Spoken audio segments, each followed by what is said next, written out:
একদিন ইউটিউব ঘাঁটতে ঘাঁটতে হঠাৎ করে এই রেসিপিটি চোখের সামনে এলো। তো চাল কুমড়োটা ভালো করে মা খোসা ছাড়িয়ে দিচ্ছে, যেহেতু আমি ভিডিওটা করছি সেই জন্য মা রেডি করে দিচ্ছে সমস্তটা। ভালো করে এইভাবে মোটা মোটা করে পিস করে কেটে চাল কুমড়োটা সিদ্ধ বসিয়ে দেবো, হালকা নুন দিয়ে সিদ্ধ বসিয়ে দেবো।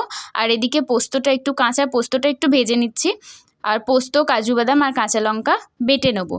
আর এই যে পুরটা রেডি হয়ে গেছে, এর মধ্যে একটু লবণ দিয়ে ভালো করে রেডি করে নেবো। আর চাল কুমড়োটা সিদ্ধ হয়ে যাওয়ার পর পিঠের দিকটা কেটে পোস্তর পুরটা এভাবেই ভালো করে ভরে নেবো। ভালো করে এটা রেডি করে নিতে হবে, এই যে এইভাবে ভালো করে রেডি করে নেবো। আর এখানে বেসন, নুন, হলুদ, বেসনের মধ্যে নুন, হলুদ গুঁড়ো, জিরে গুঁড়ো আর একটু কাঁচা পোস্ত দিয়ে ভালো করে মিশিয়ে নেবো। আর দিয়ে দিলাম একটু চালের গুঁড়ো। তো বেসনের ব্যাটারটা রেডি হয়ে যাওয়ার পর একটু দিয়ে দিলাম গরম তেল।